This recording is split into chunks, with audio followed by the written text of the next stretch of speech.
Spoilers follow, and be sure to check the description for content warnings. I can forgive Ice Cube, 'cause J-Lo is fine. I can forgive shitty dialogue too, and bad CGI. But when John Voight showed up, I wanna die. He's from Paraguay, not from Paraguay. He's living a lie. La da da da da da da. It was, Because I Got High by Afro Man. Yes. It is a rare occasion indeed when we get to watch a horror movie where we root for the movie monster to win at every turn. But that's the barge we've ridden up or down the Amazon for in 1997's Anaconda.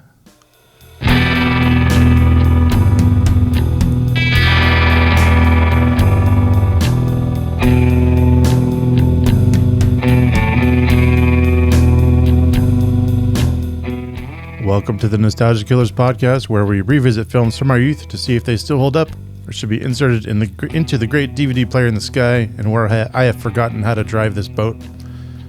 That's okay. I'll call Mateo. Someone call Mateo. I'm Luc Londe, joined once again, almost as always, by Chuck Starzenski. You forgot about the wasp. And joining us almost as always as much again, Javier Martinez.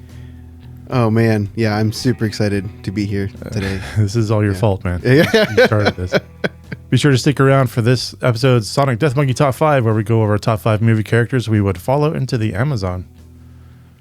And we go ahead and start with Act 1, All the Feels, A Few Good Memories, or Lacuna Repeat Customer. I saw this when it came out, I think, in theaters, and everyone loved it. I was just there along for the ride. I haven't watched it since then. Nice. Until going Since for the this theater show. experience? Okay. Yeah. Wow. How about you guys? Yeah, I didn't see it, I don't think, right when it came out. I seen it just a little bit after that at home, like on DVD. It was one of those rentals that I think, like, my dad rented it, and then, but it wasn't like for us to watch, but I, like, snuck it one night, like, ooh, spooky snake. I want to watch that. Uh-huh. And so it was one of those first, like, not a horror movie, but kind of a horror movie, because I was, like, terrified. I was like, oh my God, this is, like, so scary and crazy. And, yeah, and that's how I remember it. I remember it being this, like, really spooky movie about a snake that just, like, murders a bunch of people and eats them. And yeah, and I remember enjoying it as, I don't know, must have been 7, 8 years old, 6 something or like 7, that. Yeah. And then probably saw it a couple times after that. Definitely before, like, the age of 12. I don't think I saw it after age 12, and I haven't seen it in 20 plus years. Yeah. And you just rediscovered it recently. I did. Yeah. So I work with kids, in a home, and they were like, hey, the original Anaconda, because the reboot or the whatever you'll call it thing came out. Yeah. And they were like, the old one, let's watch the old one. And I was like, yeah, let's watch the old one, guys. And from the second it started, I was like, holy shit. I was like, this is going to be amazing. And I'm so excited. So yeah, I'm excited to talk about it today. Oh, I'm incredibly excited to talk about this one. I did not have the privilege to see this in theaters, but I did beg my mom to rent it the second it came out to video. Sure. I don't know if this started the When Animals Attack craze of the late 90s or not, but I was all for it. I think it did, yeah. Yeah, I was going to say, I was looking and I was like, I think this is like one of the first. It was I think a Jurassic Park kind of like rebooted all this stuff, and then there was just like big dangerous animals from then on. Exactly. Yeah. But yeah, I was locked in as a little 8-year-old, and like, this movie taught me about, I can't even read what I wrote. Sorry. Tracheotomies? Tracheotomies. There we go. I was like, what is this T word you wrote, Chuck? And why can't you ever spell anything? Pterodactyl. Yeah, this movie taught me about pterodactyls and canadaroos as well, like the little fish. Yeah. Yeah. Yeah. So you learned something. You learned a medical. Oh, yeah. No, it was this movie was, very instructive. very educational. Yeah, very good. I was blown away, and I forgot how audacious it was to introduce Ice Cube with him saying one of his popular lyrics. And I watched a couple of other reviews today just to like refresh myself. I watched this like 2 weeks ago now, so I was refreshed, and like every review I watched complained about the same thing. It's going to be a good day or something like I've got more on that later, and I hope I didn't step on any trivia. I didn't look anything up. I just noticed something, and yeah. No, no, you're good. I don't think I included anything. He's playing his own music later on in the movie too. Oh, I thought it was Mac 10 that he's listening to. Was it Mac 10? Yeah. Yeah, I did. Yeah, I did see that. Because I did have I was like, is Ice Cube listening to Ice Cube? And then there's like a line where it's like, and Mac 10 back here to do something. And I was like, okay, at least he's like. Okay. Yeah. I didn't look up the song. They might have both been on that one. Oh, yeah, I'm sure he's, yeah. Yeah. They both have, he has writing credit on that song. Yeah. Oh, okay. But, yeah. Yeah, it's Cube. But it's just ridiculous that this is like a big self-promotion thing, but that's exactly what they did every time they got in a movie anyways. It's like, and people like talked down to them and like started to say, oh, they're selling out, but they were just being movie stars. They were doing their thing. And it's like, I don't know. That was me. My memory of it is just, why did they start the movie with that lyric? Like, Is that a favorite scene or a least or a? It just stood out to me. It's so like meta. Oh yeah. So like hit me in the face, like, oh, this isn't a character. This is Ice Cube in the movie. Which I feel is weird, right? For that genre of movie in that time period. This movie's all over the place. Yeah. No, I don't think so. I don't know. I mean, Because like Deep Blue Sea does the same thing with LL Cool J. sort of. But I mean, LL's not at this least bad. acting kind of. LL Cool J does act. Yeah, that's the thing. I mean, Friday came out 2 years before this. 3 years, and he was Craig. He was someone else. So it was like weird. Yeah. Just Players weird. Club too. He was like in a role. Yeah. Yeah, just odd. Very odd. Like they'd given up on I don't know, on pretense maybe. I don't know. Most nostalgic favorite scenes? Yeah, it's so funny. So like as far as like nostalgia goes, so like the few things that were engraved in my mind, like that I remembered, again when the kids were like, oh, let's watch this movie. I remembered two things, that I was like, oh dude, this is all I remember about this movie. And one of them was Paul being regurgitated by the snake. Yeah. Like that's like what I was like. That's like holy shit. And again, I remember that being like super. I don't know, like not graphic. That's not the right word, but I just remember it being this horrific thing. Like, oh my god, he got thrown up, and I remember him being covered in like whatever stomach acid and this and that. And I just remember it being like, again, super horrific. Yeah. And so when it happened this time, it was the stupidest, silliest thing ever. Yeah. I was like, effects don't help it. I had to rewind it. I rewound it no less than 3 times because I was dying laughing. The fucking wink. Oh Yeah. yes. Oh yeah. Which I remember that happening, but like I didn't remember the context to it, and now I'm like, oh, there is no context to it. He just None. No. he just fucking winks because he's John White. Yeah. I am gonna, I'm just gonna put it out there. Full disclosure, this is a bad movie. Oh, It's yeah. a fun bad movie. Yeah. So I'm gonna say like maybe everyone's least favorite scenes, maybe everyone's least favorite elephant in the room. That's what I love about this movie. Every single scene with John Voight in it is my favorite scene. It's so good. Every close-up, funny. all of the like insane close-ups of this man, every line of dialogue, every time he kills an animal. Well, other than like the stuffy millionaire guy, I think he's the only real actor in the movie. Yeah. Cassavetes, or was the Castellano, the driver? Oh, yeah. His name. He's another actor, but he did all right in this. Poor Danny Trejo, man. I know. I Opening scene kill. What the fuck? know. I didn't realize he was a cold open kill. I Yeah. saw his name in the Yeah, credits. I got and excited. I was like, oh shit! Like, Yeah, fucking Danny. What the hell? I know. I hadn't seen this since I was a kid, so I was like, oh, is he like? He's got to be like the boat driver, like Yeah, the captain. Yeah. I was like, I don't remember him in this. no. Yeah, no. But again, I kind of agree with you, Chuck. Like, I had a hard time doing the favorite scenes and nitpicks because it was all kind of like, again, the things that like make this movie terrible. Yeah. like I had a blast watching John Voight be whatever Looney Tunes character he was being. It was great. And it's just a nonstop roller coaster of hit after hit after hit of like weird shit you see. My favorite thing I forgot about was that one of the anacondas during one of the fight scenes does the Kool-Aid Man bit where he breaks through the wall. Oh yeah. Yeah. It's like beat for beat the commercial. Like I'd laughed my ass off. I forgot about that part. They tried to make it scary, the snake, but it was just funny every time it showed up. There's just really nothing menacing about either the live action or the CGI. You didn't find anything menacing about when the anaconda killed the fake puma, Luke? The one thing it did bother me that the camera lingered on the eyeball on the ground. Oh, like the terribly very obviously fake eyeball. It came out of a gumball It machine. looked like one of those gummies. Those little Halloween Worst gummies. prop I've ever seen. I had this in my in my best shots of the movie list, but I'm just going to talk about it now. The fucking audacity to miss that match cut almost on purpose. Yeah. Where it's like they linger on the eyeball for an hour and a half. Then we get like a shot of the Amazon, and then it's like what would have been a perfect match cut of Jonathan Hyde hitting the fucking golf ball on the boat. Oh, yeah. Oh, It's like, just go from the eyeball to the hitting of the golf. Like, whoever edited that, whoever cut that, I didn't even notice that. fucking insane. There was a miscommunication between cinematography and editing, for Because sure. that's clearly what they were trying to do, was like Yeah. a slow burn into the golf ball. Yep. I had that as under my best shots, by the way. But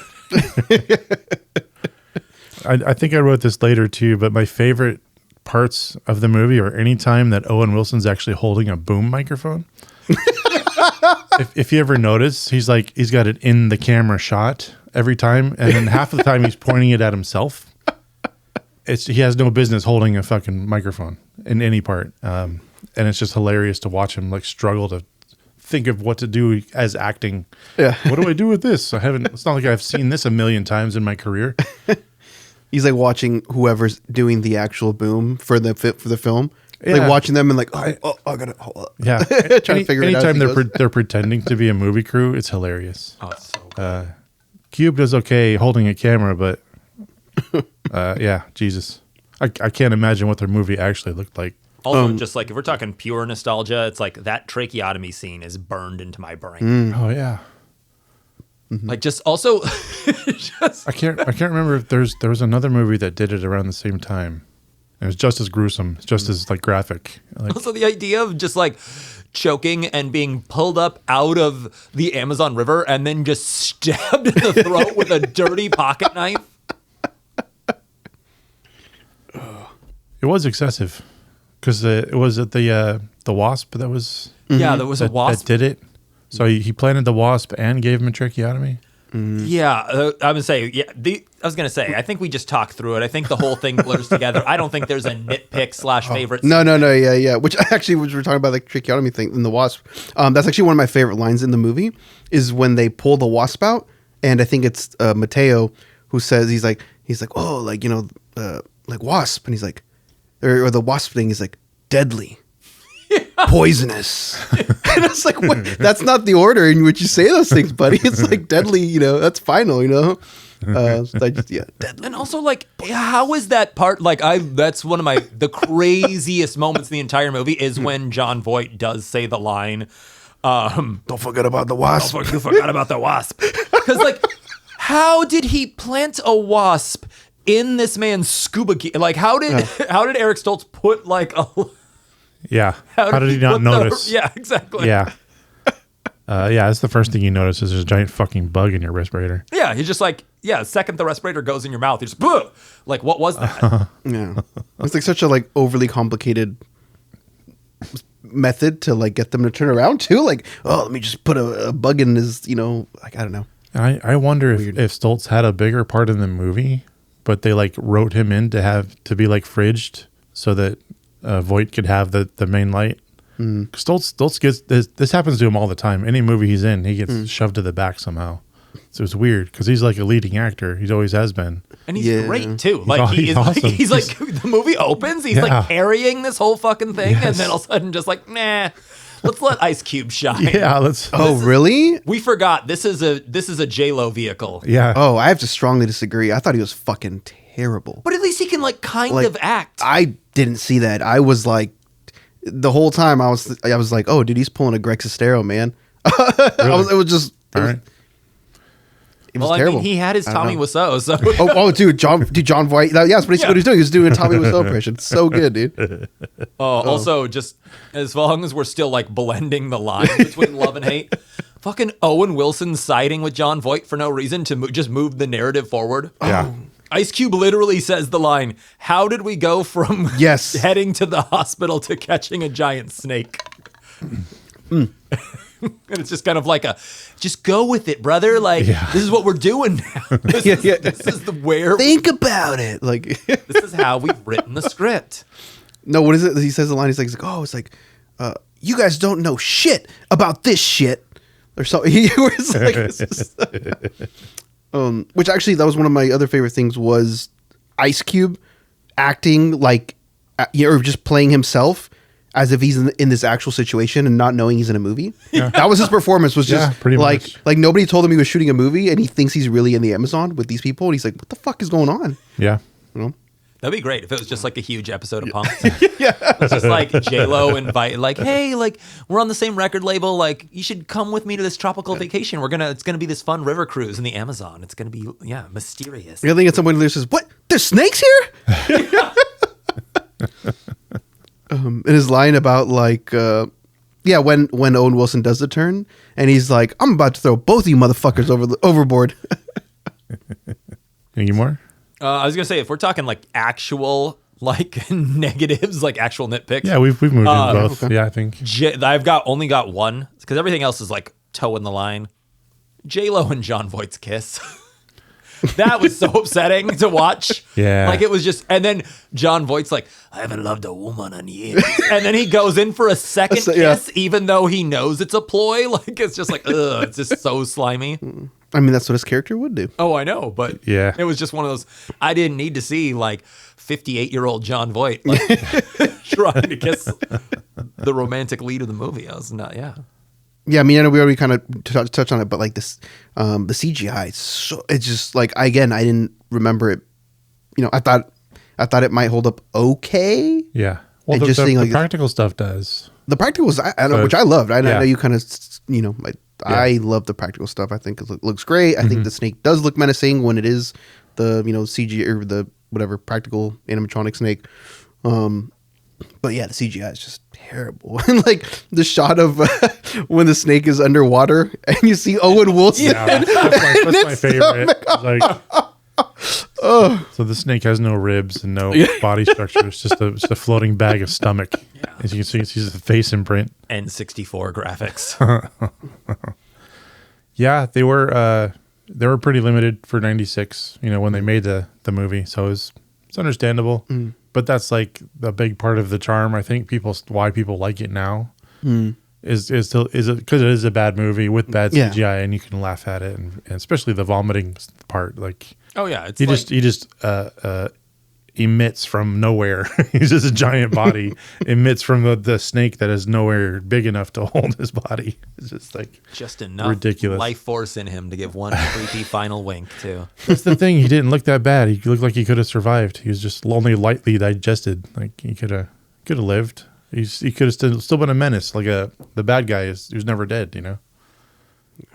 Oh, also we haven't touched on it yet, but how just agile John Voight is in this movie too. Yeah. Oh, what was the? There was another movie I just realized he was in. He has a bit part, but he's like fucking fit. He's like doing his own stunts and like moving. Oh, Heat. I think he's in Heat, right? He is, yeah. I think, right? Is it Heat? He's like giving. Sorry, listeners. Yeah. Yeah, it's him. Yeah. It is him, right? Yeah. Yeah, he's like giving like the undercover cop like no. Anyways, the 90s was a weird time for John Voight. He's just ripping like he was just people were hiring him. It was a weird time. Yeah. Well, he's in Mission Impossible. He's doing all these stunts and stuff, and I don't know. Which is great. I was cackling when he does the fucking strangle jump. Oh yeah. Oh, it's so dude, it got me so good. From like the sitting position too, like it's like he doesn't even have his like knees propped up, his legs propped up or anything. Just fucking hops from his ass like at least 5'2" in the air. You mean like a snake? I was like, he must not be tied up very well if he's got that much mobility. Weird choice to have from like a writing perspective anyway. Not that they were writing masterpiece, but you in these kinds of films, right? I mean, in these kinds of films, the trope is always that you have like one character who's like, oh, this person, again, doesn't know they were going to be in the jungle, is like super incompetent and like, oh man, like what? There's bugs out here. But I thought it was weird to have like 3 fucking people in the crew, right? Like Westridge, who is like the National Geographic narrator, like, is he like this on every fucking National Geographic documentary he's ever done? Like, that's crazy. Owen Wilson too, there's like 2 or 3 lines where he's like, ew, snakes, and I was like, has he never fucking been in the jungle like doing a doc? He's never been on a film crew. Ice Cube's wearing fucking Converse and basketball shorts. I'm like, has he never fucking shot a documentary with, it's just like, they were not prepared to go into the jungle. yeah, again, it makes sense to have like one character, but like to have like so many characters be like, oh man, like we don't know what we're doing in the jungle. Thought it was kind of weird. Yeah, and I know it was the point, but the J-Lo wearing tank tops the whole time, like, it's just, you're covered in bugs. She's covered in ticks. There's no way she isn't just like. She needs mobility, Luke. She's got to fight this giant snake. She's like one giant mosquito bite by morning. It's like there's no fucking way. Which was funny. So started off as a nitpick, right? When it cuts to J-Lo putting on makeup, I was dying because I didn't remember what the context was. So I was like, why the fuck is she putting on makeup in the jungle? And I was like laughing really hard.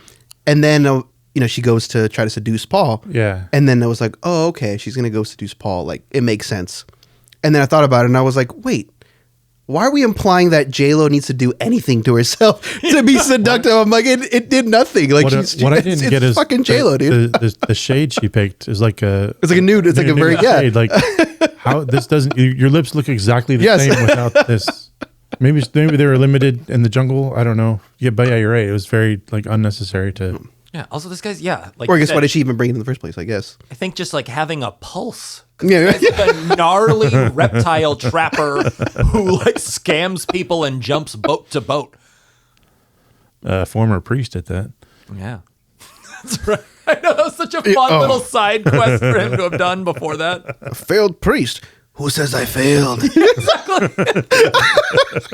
I would say, you failed. Where's your parish, bud? Why are you living on a boat? Anything else? I got one more important one that I want to talk about, which is the choice to have more than one anaconda. I thought was weird for like a creature feature. Yeah. Like I actually forgot that it was like that there was a second snake.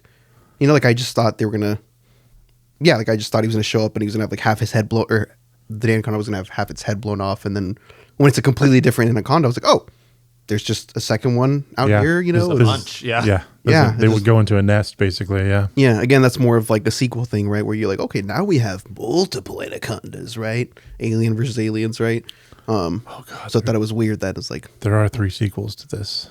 There are, which I saw the second one, not including the one that just came out. But no. I saw the second one, and in theaters, and I remember liking that one. But again, I would have been 13, 14. I would have been 14 at the time. Yeah. Whoa, we got to back this up. There's a sequel to Anaconda that went to theater. Yeah, Hunt for the Blood Orchid. Yeah. Wild. I saw that because I watched this on Tubi. I saw that like up next on Tubi, and I just automatically assumed, oh, this is like an easy like direct to DVD cash in kind of thing. Yeah. No. It's like because I think James Marsden is in it, and then I don't remember his name. He always plays a cop. He's African American. He's really handsome, but I forget what his name is. But he's in it. He's like, and like I remember it being pretty decent, but I don't know. I kind of want to go watch it now. I'm morbidly curious. To be honest. James Marsden, giant snake, hot black cop. Yeah, and then I think the third one is where it like completely just accepts what it is, and I think that's the one where like David Hasselhoff is in it. Hasselhoff's in all 3 of them. And the second two. He's not in the second one. He's not in the second one. He's in the third and fourth. Okay. Yeah. Okay. I think. Yeah. All right. On to the rainy day double feature. Now that we've talked about sequels, what do you guys got? I'll go last. Oh, I was gonna go last. Okay. Let's all go last. Yeah. We'll just sit here in silence. I'll go last because I didn't do my homework. Oh, okay.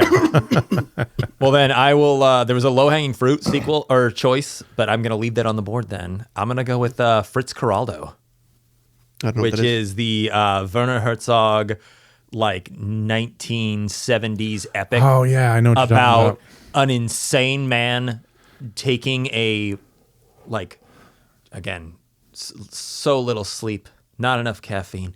An insane man taking a riverboat through the Amazon and then dragging it over a mountain with the help of the local natives. Yeah. To carry on, yeah. Yeah, there were so many scenes in this movie that because I've seen Fritz Geraldo, I was like, oh, are these direct references? Like the fact that Jonathan, and I will not call any of the characters by their names because I didn't write any of it down. But the fact that Jonathan Hyde is like kind of dressed the way he is, listening to opera on the riverboat, I was like, oh, this has got to be a direct call to Fritz Geraldo. Yeah.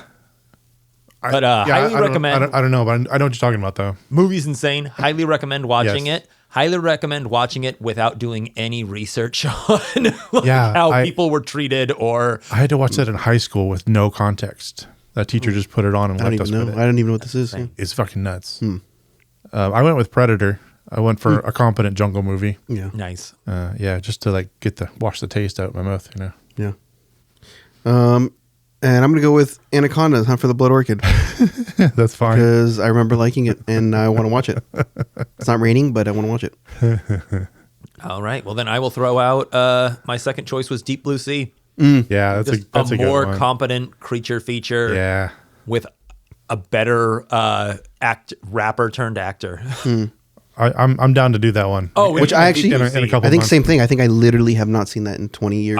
Yeah. So I That's kinda one want that like my wife and I will drunkenly revisit quite often. Yeah. Like Okay. Deep Blue Sea is amazing. Yeah, it's got production value too, and like good bad CGI shark stuff. Yeah. It's on par with this movie. Like Yes. Same time period. Okay. Yeah. That brings us to this movie's cocktail. That's right. For this movie, we are drinking monkey blood. Okay. We've got 2 ounces of rum, half an ounce of banana liqueur, 1/4 ounce of a hibiscus syrup, and 3/4 ounce lime. Combine and shake, strain into a chilled glass, then promptly douse J-Lo and Ice Cube in said mixture to attract a giant snake. That was good, I man. died laughing because that's one of my favorite things about this movie too, is this movie is a like current generation Netflix movie, but with before current generation Netflix movies. Yeah.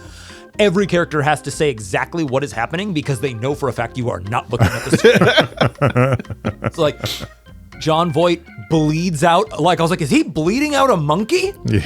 And then the second he finishes doing it, he says, monkey blood, and then tosses it on the 2 leads. Yeah. I thought for sure. Isn't there a cocktail called a snake bite? There is, yes. I thought that's what you were going for, but I was trying not to rehash too hard because I did a snake bite for Tremors. okay. I thought you were gonna go for the quadruple gin and tonic. Oh. That's the line about when talking about Westridge and Ice Cube are talking about getting back to civilization. Oh, yeah. What they're looking for, and he's like, "Oh, I would like a quadruple gin and tonic." And I was like, sheets "Holy and shit!" I was like, "Please six-pack. don't do that." But Right on. And this episode's dead drop is I just went with a wink. It stood fitting. out. It stood out. And that takes us to our first ad break. Ad break number 1.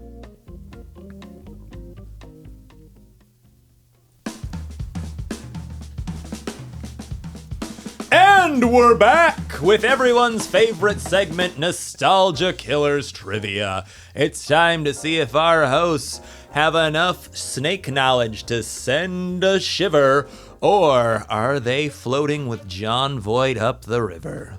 Nice. Every now and then they come out. is that pre-planned or is that just No, off the that top one of- was like actually off the top of the brain. God, you're You fucking never had brilliant, those dude. You're pre-planned. fucking brilliant. I know. I stutter and I'm like, duh, I like the scene when this happened when I'm actually reading off my phone. And when you're not, it's just like poop flows. It's like, oh, I love it. Love it. Well, yes, I am in charge of trivia today, so let's do this, you guys. All right. All right. Question number 1. Who was originally approached for the lead role, as in Jennifer Lopez's role, right?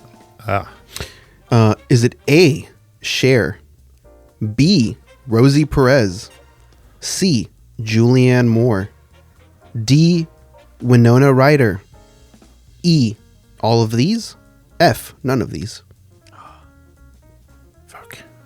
I'm going to go with all of them. I'm going to just single out Rosie Perez for fun. It was none of these. There was not a lot of trivia for this, by the way. Yeah, I actually read that there was J-Lo the whole time. So. Yeah. There was 2 other people, I think, but I didn't know who they were. It was very but I could tell by looking at it, it's like, oh, this is just like 2 actresses from the 90s who were probably in like 3 really big TV shows that I've never watched. Okay. I don't know, but Well, it's all that matters is if it happened to you, Javi. yeah. I was like, I haven't seen those shows, so they don't count. Otherwise, it doesn't exist. Yeah. Glad you went with Rosie Perez. I thought that was a good choice. Yeah, Rosie would have been good. Yeah. She would have like drawn attention away from the rest of it, I think. Yeah. She's actually too good. Yeah. Question number 2. How much did it cost to produce each second of the CGI snake? Closest answer by 10,000 wins. I am going to say 40,000 a second. 100,000 a second.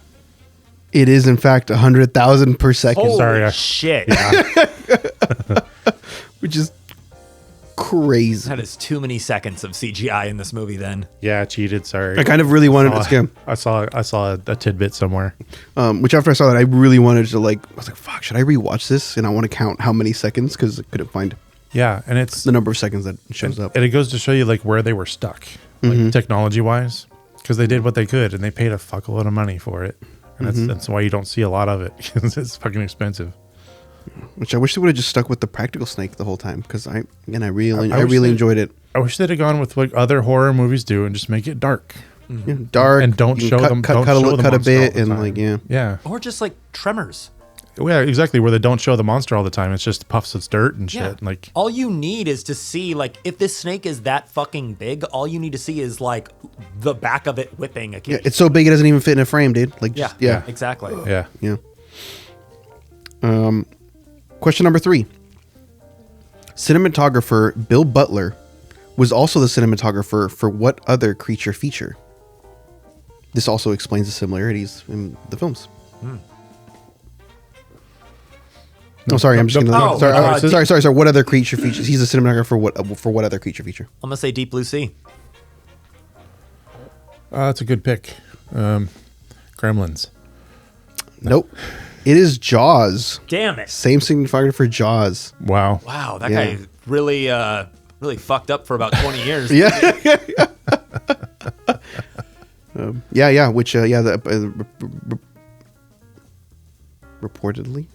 I don't know. The director really wanted to make it very similar to Jaws, and so Okay. when he found out he can get, I heard something about that. when he too, found out he could get Bill Butler, and Bill Butler's like, yeah, I'd love to do that, and so that's why they included the not the Hitchcock, what's it called, the vertigo shot, and yeah, things like the that. dolly zoom, and yeah. I was picturing it the other way, where it's like he's getting thrown out of a dive bar at 1 p.m. in the afternoon. It's like, you know who the fuck I am? I shot Jaws! And then they were like, that guy shot Jaws. Quick, go to the liquor store, get me a pint of bourbon, and then we're just gonna like swoop this guy right now. Excuse me, my good man, have you ever heard of J-Lo? I mean, that might have been the exact story, to be honest. Yeah. Doesn't say it wasn't. Question number 4. True or false? The persistent issue with the ADR sync, which we didn't talk about, the ADR sync was primarily due to Ice Cube's use of the F word and the studio changing their mind about wanting a PG-13 rating. I didn't realize there was a problem. I'm gonna say false. Yeah, it was yeah. So Because I was watching on like a really big screen, man. It's my big TV, man. I don't know. I was like, whoa.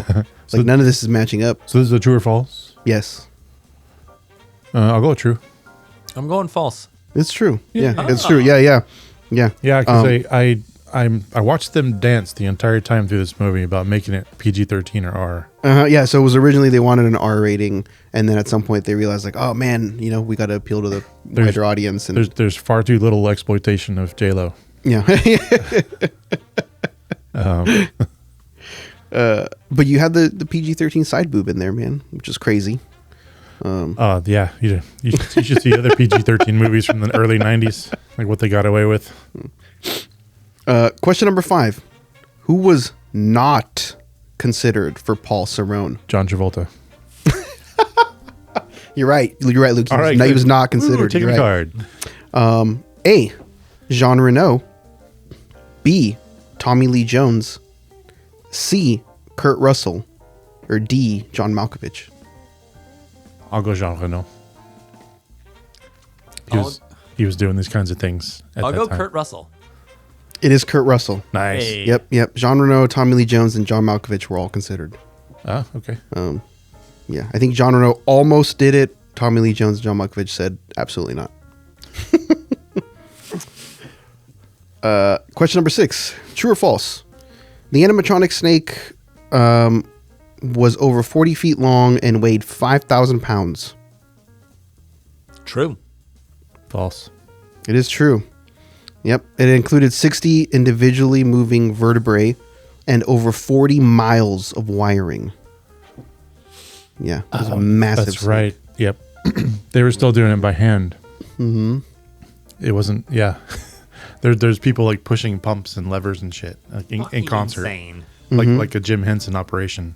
Yeah, and apparently it was actually like a really big like safety thing on set. Like, because there was actually like a couple times when it failed, and so the snake would just start flailing around, and like it almost it almost knocked out J-Lo. Like it almost like broke this other like one of the cameras. Like yeah, That's crazy. and man. people were just like oh shit. Like when it started flailing, you just had to run away from the set because it's fucking this 5,000 pound 40-foot snake. Yeah. yeah. Wow, they didn't learn from Jaws, did they? Yeah, right. I guess not. Fuck. True or false? The Amazon location was so humid that the cameras grew mold overnight and forced production to create special bags to keep the equipment dry.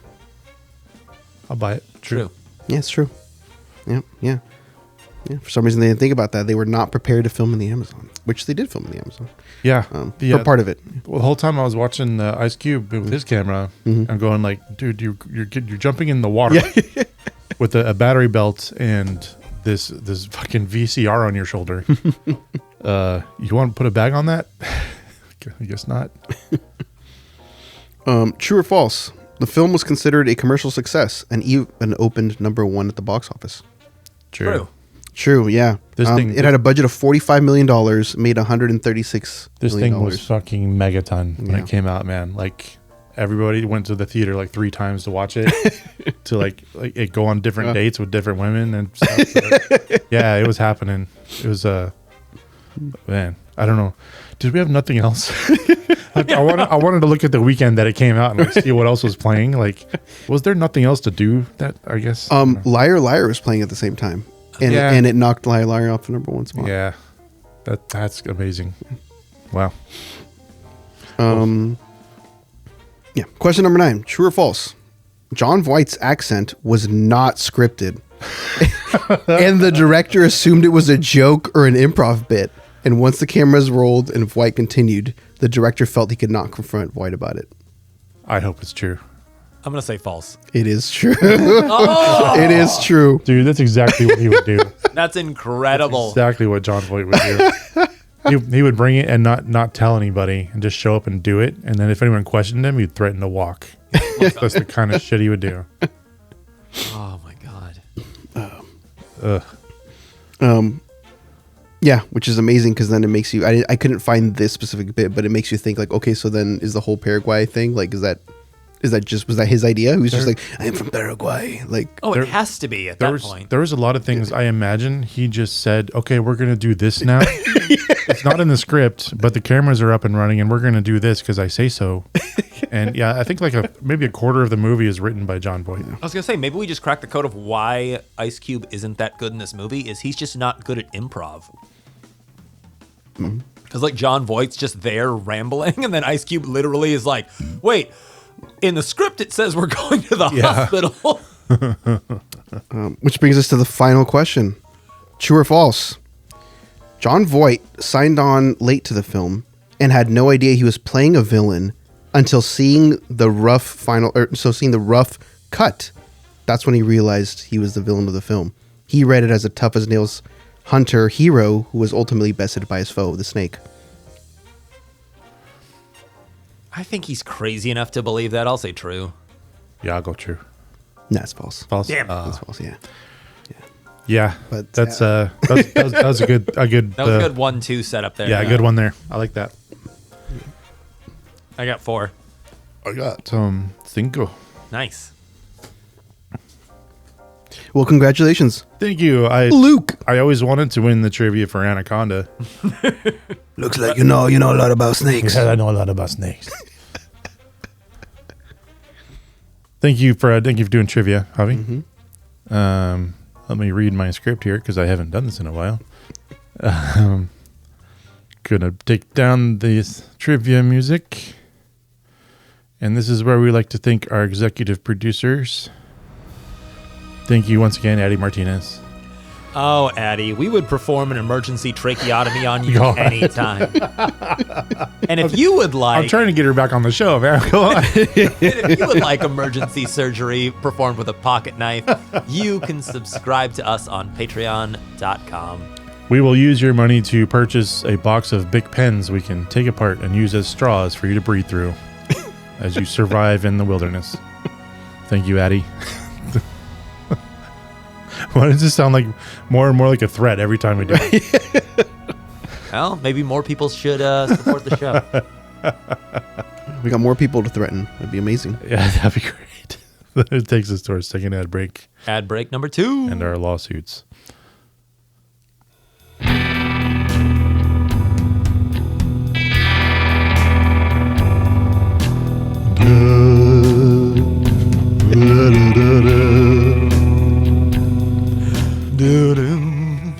And we are back with Act 3 of the award categories, which I apologize for the previous act. I failed to name it as Act 2, the trivia show.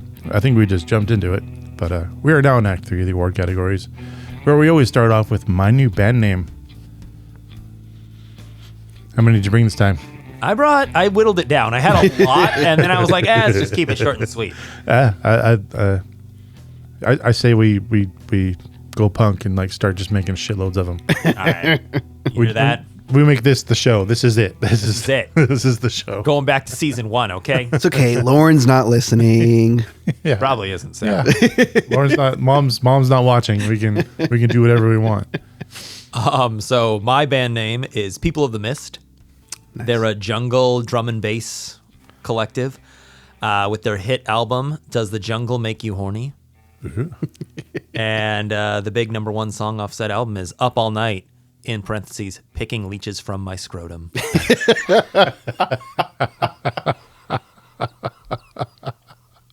Which is such a fun, like throwaway. Like Jonathan gets in the water and he's like, last time I was in the Amazonian River, I was picking leeches from my scrotum all night. I got a scary jam band called Urethra Fish. Ooh. Ouch. I didn't have a song or anything, but that's just it came to mind. Quite scary. It's apparently a myth, but you still won't find me swimming in the Amazon. No. It's the only scary story I need just to stay out of native lands. You know, I heard it's only if you pee. They're attracted by pee. that's great, but like how? Just don't pee. I know, but like there's pee coming out. Wear a condom. How are they swimming into the pee stream? Wear a condom. It's okay. All right, we need a sponsor. Trojan, if you're listening, help us fight the dreaded Kendiro. Yeah, I had artist single album. So my artist is low budget ass Jacques Cousteau. I had that on my list earlier. Oh yeah. My single, similar to Chuck's, One Thing on My Mind, parentheses, Horny in the Jungle. Off their album, 5 Whiskeys, parentheses, Breakfast on the River. On to Roger Deakins Would Be Proud Award. if he didn't watch this movie for cinematography. I didn't have anything. I couldn't. I couldn't find one good thing to say about the choices in any of this. Really, it's that's not to put the movie down. Yeah. But if you're like trying to make art, I mean, yeah, no, I didn't see anything. I mean, I'll take the low hanging fruit. I got 2, yeah. Yeah, I'll take the low hanging Go fruit. for it. The POV from inside the Anaconda. So fucking good. Like I forgot that when I saw it, I was like, "Holy shit!" That's a great. If we could just have feature, more of this, like this is amazing. Yeah. Like, yeah. I need Thank you to whoever Didn't, was like. didn't they do that in Jaws too? I think it was a shot in Jaws, wasn't it, or one of them? It's a shot in a lot of things. Probably. Like, I mean, yeah. But it's so good. I was thinking Yeah, that was of good. Little Shop of Horrors like when they're doing Inside- the I'm Your yeah. Dentist inside. Oh the yeah, film. yeah, yeah. Ah, we gotta watch that one, man. That was good. But since Javi took the best shot in the movie, I'm going to go with my favorite actual shot in the movie, which is there's a scene that's a dolly over and down from Owen Wilson, like exiting the room, just straight into John Voight's face. Oh yes. For no, Yeah. no reason other than he's menacing. But I mean, Yeah. you have countless shots of him being menacing. Yeah. Oh, just fucking They mug face that he did. Oh, it's so good. They were so. If you imagine where they were filming, what they had to go through, that was a very ambitious thing to do with a crane. Yeah, so I'll give them that. Yeah. Yeah, Which I'll also, why go through all that work just to get that shot? Because I don't know. Because John Voight was Hey. like, "Hey, you know, be good." you know how you know where it is. It's in the movie. That's why they were ambitious with it. What if you bend down to me and I'm sitting over here in the shadows? Oh man, And I hope he was in character the whole time. Fuck. That'd be I hope so. I hope he's a method actor, dude. Oh, That would be so good. yes. bring me my water. Everyone's going back to the hotel to shower, and he's just out in there. the bush. Yeah. He's Shia LaBeoufing it. Is that Channing Tatum in a dog collar award? It's a little against the grain for this question, but I got Ice Cube. It's unusual because he has lines in a big part of this movie, but he's like, other than Owen Wilson, like stands out like a sore thumb as a character. He just plucked him right out of L.A. and just put him in the fucking boat. we talked about this earlier, but yeah, dude, I forgot Danny Trejo was in it, and I was excited when I saw his name. We're like, oh fuck yeah, Danny Trejo, and then he dies, and I was like, oh, that was it, huh? You gotta. He dies, and then he's in a newspaper clipping. Yeah. There's only like parts in the movie. So Kind of a drag. I said Owen Wilson because I forgot he was in this, and that was the first of many laughs throughout the film. Was just like the credits rolling. It's like Jennifer Lopez, John Voight, Ice Cube, Owen Wilson, and that just sent. Guy Pearce is trash again. A controversial hot take. I'll go with mine. Okay. Mine's mean, so I'll Yours is mean? I'll let you Okay. go. My hot take is that I think I truly, with all my heart, believe that we do need an Anaconda remake, but like an action, but like serious, right? And they have to either do all practical, or they got to do like Won't happen. Avatar level CGI on Yeah. that snake, man. Most likely Like do that. somebody needs to have faith in this. Just someone blowing $1 billion. They could just or use I don't know, dude, but they I want a dead serious Anaconda remake, because I do think there is good material. I think we need to bring creature features back, but not I mean like the old school creature feature, where it's simple. Yeah, here's this group of people, here's this creature. I don't need like these like whatever they're doing nowadays. That's just, they keep saying like, oh, this one's like a really good one, guys. Go watch the Paris movie. Go watch the Dangerous Animals movie. And I'm just like, okay, like, but you said that last time, and then it wasn't good. And then I watched it, and I'm like, oh, yeah, this still sucks. This is still not good. Like, I don't need like innovative ways to like, oh, like, well, what if like the guy's a serial killer, or like, what if all this other stuff's like, no, give me a creature, Yeah. give me people, but everyone like knows their job and they do it well. I remember watching this, sitting down and watching it to study it, going, I wish I was watching The Thing. I wish I was watching a competent monster movie. That's your hot take? Is that what No, you're no, that's not my hot watching? take. Oh, okay. My hot take. Oh, do you want to go? Sure, I can go if you'd like.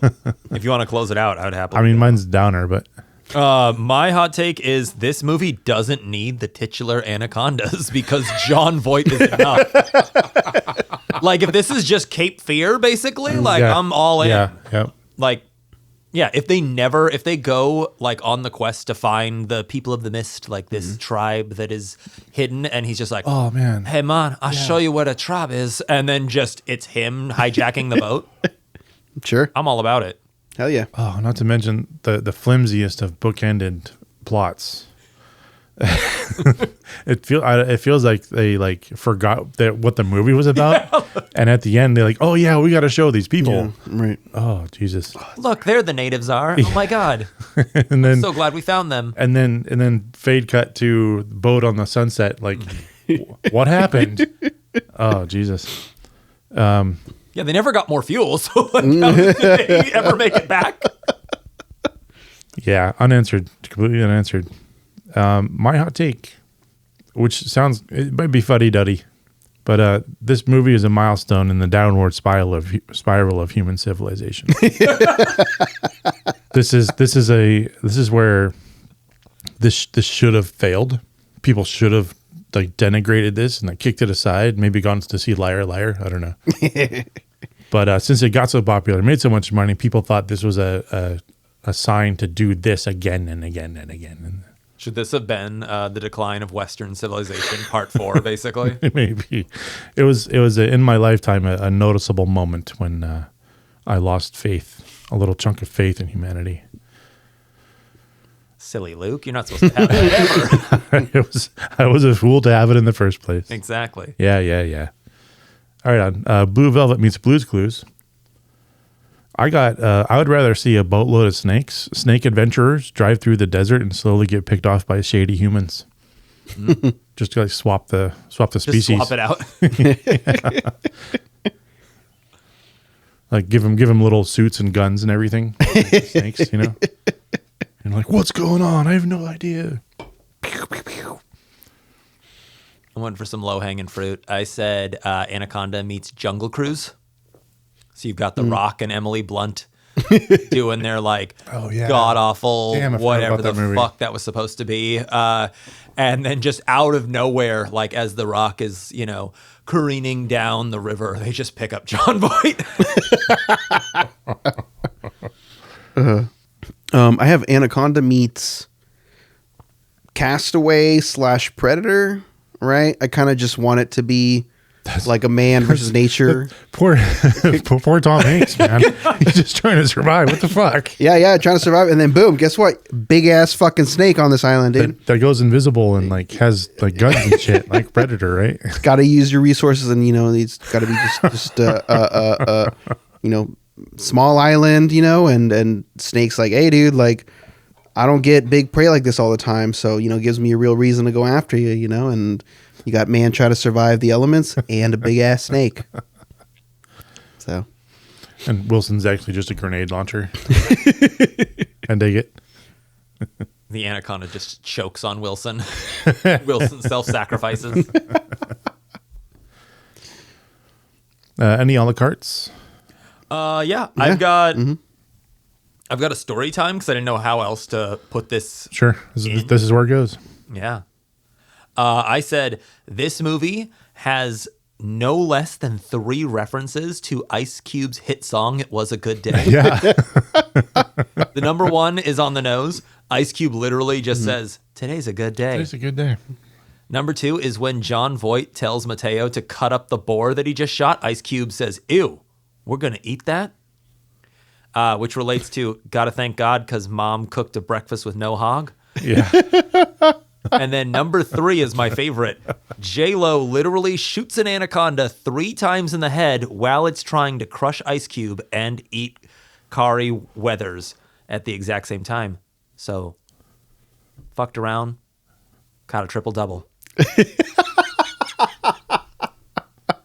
Not bad. Oh, it's amazing. Yeah, I have a Hans Gruber Deathfall award. I gave it to Gary, Owen Wilson's character. because I thought the turn was so stupid. And again, it was just so god off. Like, it didn't make any sense. She was like, what the fuck are you talking about, dude? Like, so when he like got eaten, I was like, good. Fucking idiot. Like I was actually like, yeah, thank God he got eaten. What a fucking idiot. Like, didn't even make sense. I also like, just as long as we're talking about plot holes and like stuff that doesn't make any sense, I have nowhere else to put this other than Mateo and John Voight know each other. Yeah. Allegedly, they're in cahoots, which again, crazy plan. But literally, they're like, they see John Voight and he's like, hey, help me. And everyone's like, Mateo, pare Mateo, stop, por favor. And then, like, and Mateo very begrudgingly like, oh, you guys, this is going to set us way back. Like, is he just like that good of an actor for like, you know, trying to get over on these marks? Trying to sell it? Yeah. All right. And then, I mean, you know, not that we need to go down this rabbit hole, but like Mateo couldn't have been like, hey, we have two people because this is my best mate, right? Or whatever you know, or my fucking... Like, Mateo didn't turn? Like, there was no, like, Mateo picks up a gun and is like, hey, John Voight and I are taking over this boat? Just so many less convoluted plans that they could have come up with. But what if way down by the river, like it was 10, 20 miles? And, it was subterfuge up until they got to the old, like, house and they were looking through the stuff. And then after that, I mean... That's when they like figured all the stuff's gone or whatever, and they changed. And then Mateo, or just he just got it in the face with the snake. But yeah, I don't get the sense that they had a good idea of what they were doing. No. If they had a script, it wasn't finished, or when John Voight came on board, he started changing everything, and the story turned into 3 different stories, and like I don't know. I can't. I mean, I don't even try to give this movie that much credit. No. You're right. For being a movie. No, the wasp line, I'm sure, was actually probably like just an ad lib. Yeah, and they're like, oh, fuck it. Yeah, sure. I guess Paul did that. Yeah. I'm, ugh. All right. Any more? Yeah, I have the Lauren Heaney's Cutie Pie Award. Better be Owen Wilson. No, it's for J-Lo. Oh, okay. You know, because I was, you know, when we had the hard cut to John Voight doing his fucking stare, which just set me. It was so fucking funny, and I was like, dude, this guy's sick. And then I realized, fuck, I think I've been doing this whole movie. Every time J-Lo's on screen, I was like, I'm no better than him. I'll just be real. Like, what am I watching this movie for? I know what I'm watching for. Just John Voight. We've all been John Voight the whole time. I think I was. It may have been because I was out of the country, but I missed the whole J-Lo thing. So when I came back, I watched her for the first time in The Cell, which is one of my favorite movies. Oh, we should do The Cell. And she's actually really good in it. So I didn't understand all this stuff. I saw Anaconda, and I didn't realize that was her. 'Cause I didn't know who she was, but I don't know how to classify her as an actor. I know she's done a lot of rom-coms. That's kind of where she just moved to after this stuff. I think early on she was trying to do action movies and things. But I don't know. Yeah, I know so little about her. Did music come first or did acting? Yeah, she was a musician. Yeah, she was a pop star. She started when she was like 19. Because like I feel like it was like, in my mind, it was exact, like she was like the perfect in tandem kind of person of just like, oh, she like has this movie out and an album. Movie out, album. Yeah, it was like Will Smith in it kind of thing. So yeah, that's why I was same like, here. Yeah, I don't know. And then there's the whole Ben Affleck thing, which is I thought bizarre. They've got married and divorced, and it's just weird. I don't know. I don't get it. I don't understand. Someone needs to put me down or something. I don't know. Do we call Jules and Vincent? I'm letting it live, dude. Sure. As fucking terrible as it was, I had a blast watching it, and it's one of those where like someone's like, I haven't seen Anaconda. I'm like, oh, dude, yeah, you got to watch that. Yeah, I was gonna say you should have never had faith in humanity. We're gonna let this live. Yeah, this is on that. This is now like pretty much like S tier. If I have had a couple drinks. Oh, and yeah. it's just like I'm like going through Tubi to find something to fall asleep. I'm like, oh, fucking Anaconda, let's go. If at least purely for John Voight, man. Exactly. He's- If I can stay awake yeah. long enough to hear like a couple good line deliveries, like, I went for the odd Butch comes home early, but doesn't kill it. I understand this means a lot to a lot of people, and it is funny. It's a good bad movie, in like the way we think about it. But I'm probably not going to watch it again on purpose unless one of you two has it on for some reason. Then I'm leaving. But no, no. I think I don't. I definitely don't want to kill it, but I'm not going to watch it again. Anybody got any pluggables? Anybody doing anything? just this lovely podcast. Actually, I would like to take a second just to plug the podcast and say, hey, listen to the show, and I promise we will do more of them and get better. This is our fourth year, man. They're not buying it. Look, I can change. That does. I did want to talk about this at one point. I plan on making some commercials that we can play it in every episode, but I want to reach out to people more. I love doing this, except when I think about doing it again, because I just think about how much fucking work it is. What would make me want to do it more is if I got some feedback. If I could hear from anyone who's listening. Just like, I know it's hard to pick a venue to reach out on, like Instagram or Apple Music or whatever. Please just send us an email, nostalgikillers@gmail.com. Let us know what you think. If you want us to change something, add something, let us know if we're doing good, because I get no feedback. I barely get numbers back about who's listening. Yeah. I actually just got some feedback. We can talk more about it on the post show. I don't care. But we got some feedback, and it's the same feedback that I think other people have maybe brought up before. But Okay. But it's just, and it's just something that just requires more work. A friend of a friend, who, like, that's his whole thing. He's like, I can't tell you what he does for a living, because it's one of those things that, like, isn't like a real. It's not a real job. Like, it's, your friend is a drug dealer. He's like, no. Just like they're just an expert in, like, marketing and branding and this and that. And he's been telling us, hey, from, like, the bottom of my heart, like, I listen to your episodes and I love them. I really do. And he's like, and I'm not asking for anything in return. Like, this is just advice I'm giving you. And he's like, you need the video component. Yeah. He's like, I promise you. He's like, he did the whole thing. He's like, listen to me. I know what I'm talking about. But, like, I'm just some dude. But also, like, the video things, like, that's what's gonna take you guys to that next level. And I'm gonna keep, because he had talked to me about it like once or twice already. And he's like, hey, I'm sorry, but I'm gonna keep doing this every time I see you. I said, that's fine. Keep doing it.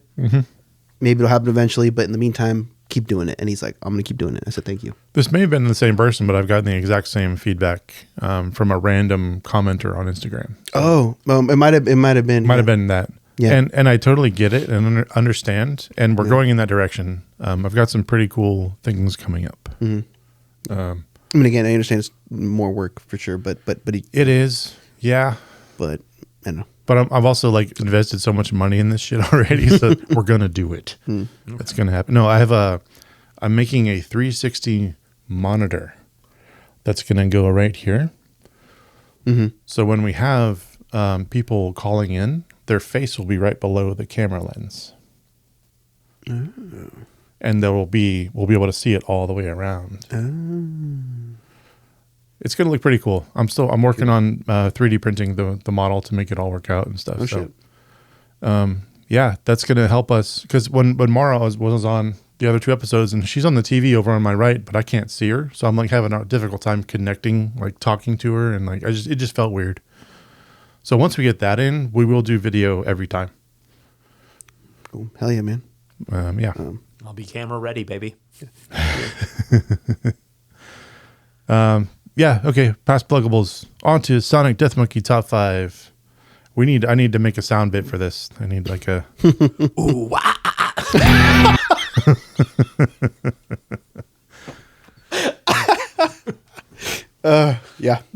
top 5 movie characters you would follow into the Amazon. wants to go first? I can start it off. You want to start it off? And my number 5, stupid, but fuck it, I'm gonna go with it. My number 5 is Terry Flores, which is J-Lo's character in this movie. There you go. Because, you know, again, earlier when I posed, like, why would all these people go to the jungle if none of them is having a good time? I was like, oh, J-Lo's there. You know what? Yeah, I would go looking for the people that missed if Terry Flores told me to do that. So, All right. yeah, it just is. Yeah. Speaking the truth, I dig it. My number 5 is Luke Hobbs from Hobbs and Shaw. Because he's basically just an indestructible superhero. The man grew up in Samoa too. He knows exactly like how to deal with kind of more Pacific terrain. Yeah. Okay. So I have another a smaller sub question for this genre here. Yes. Is this in order to survive the jungle? I'm gonna answer as Chuck does. Whatever you want, Luke. Yeah, okay. Whatever you want. Yeah. Well, no. I was just curious because like I oscillated, like all mine are different, but Yeah, no, I took it as like, who's gonna be like, hey, we're going to the jungle, and I'm just like, sure, man, okay, yeah, I'm gonna follow you. So my number 5 is Buddy the Elf. You think your guy's indestructible? My guy, yeah. Doesn't matter what happens to him. He survived New York, the trip. Yeah, he's making it through that jungle, and he's having a good time too. That's fair. All right. There's no spaghetti and candy corn in the jungle, man. That would be He's gonna go. that would be supplied. There would be an moldy extra pretty quick. raft with nothing but syrup on it. My number 4 is John Hammond from Jurassic Park, Interesting. because again, he's just like, I got a different person. from Jurassic Park. doesn't matter what side of the fence. I mean, I think in the end, he really genuinely did have a love for these creatures, and he was just like, his whole pitch about like, oh, like seeing them in their habitat, and like you could feel his like love for what he believed he was doing, right? So I just feel like, if he pitched the Amazon to me in that way, and he's like, we gotta go see the anacondas in the natural habitat, I'd be like, yeah, man, like. Are you Big softies. I'd be like, yeah, sure, dude. Fuck yeah, let's go cuddle with the anacondas, man. Are you sure it's not because he's old and on a cane and you could outrun him if you were getting chased? By I mean, that's a secret tool that we'll save for later. Yeah. My number 4 is Ace Ventura from Nice. Ace Ventura, Yeah. When Nature Calls. Worthy. Specifically. Because, worst case scenario, we can live inside a robotic rhino together. Unheated rhino or Yeah, uncooled rhino. Nice. My number 4 is Malcolm from Jurassic Park, Jeff Goldblum's character. Yeah.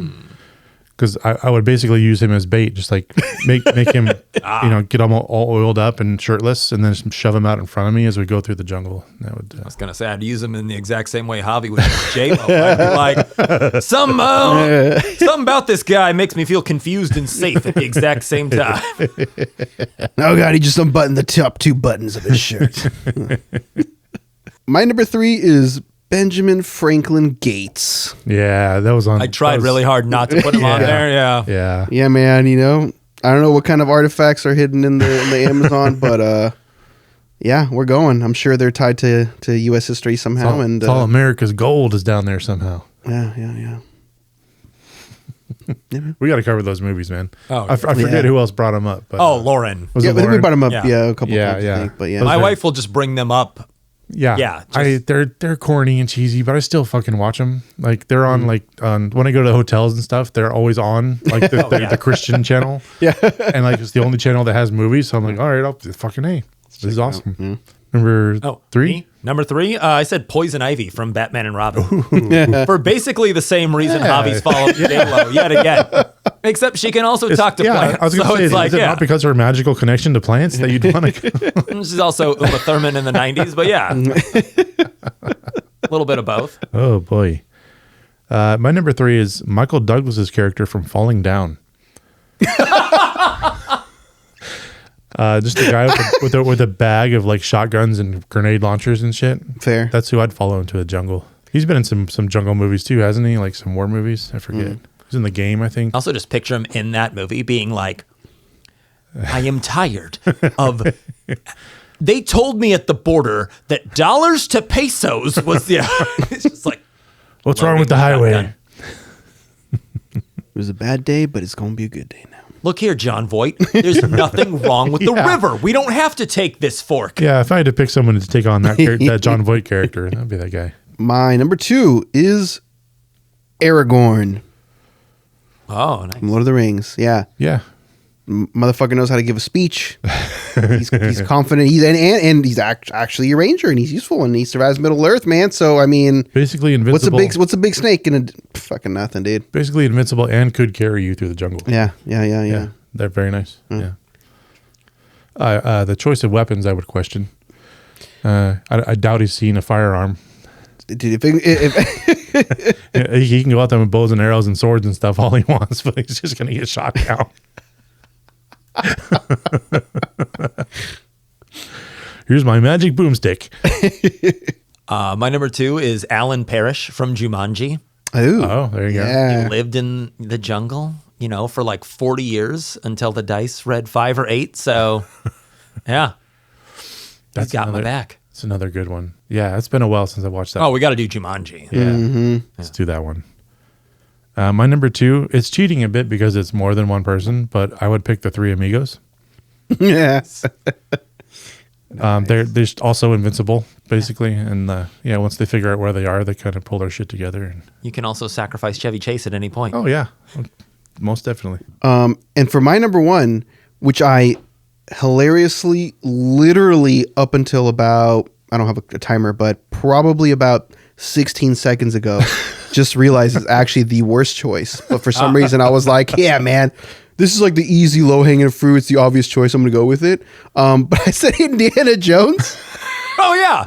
Again, literally I don't know what you guys said, but somebody said something that triggered in my head. I was like, oh, shit. That's the only thing he's scared of is fucking snake. Let's put him, face to face with a 500-pound snake. Probably not a good... he's gonna outrun me is what's gonna happen. Yeah. He's literally gonna say, "You're on your own, kid." Yeah, He's gonna swing out with the fucking He's whip. gonna pull out the revolver and shoot you, so you're stuck behind him. Yeah.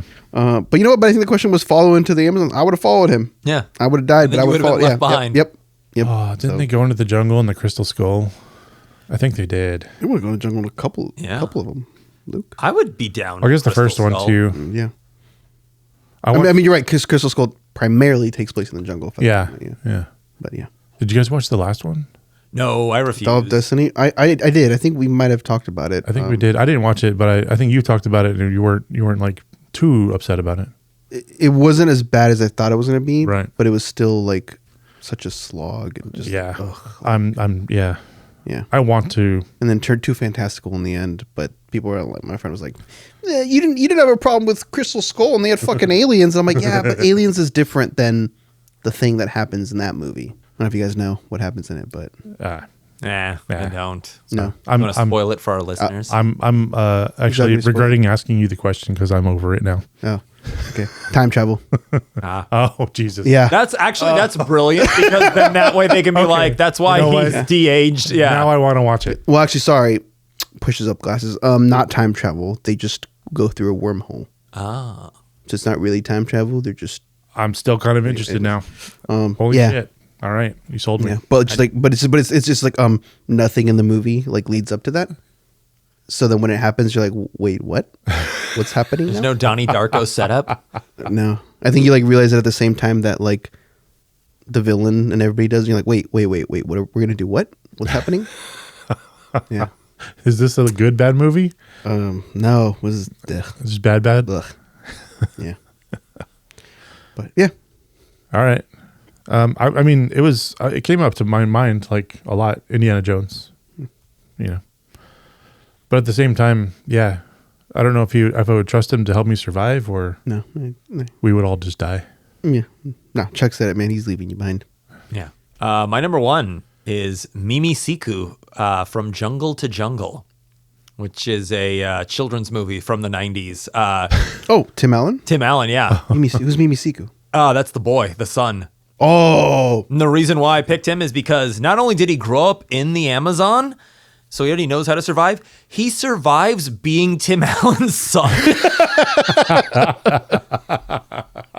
So if he can handle Tim Allen and giant snakes, dude, he's got my back.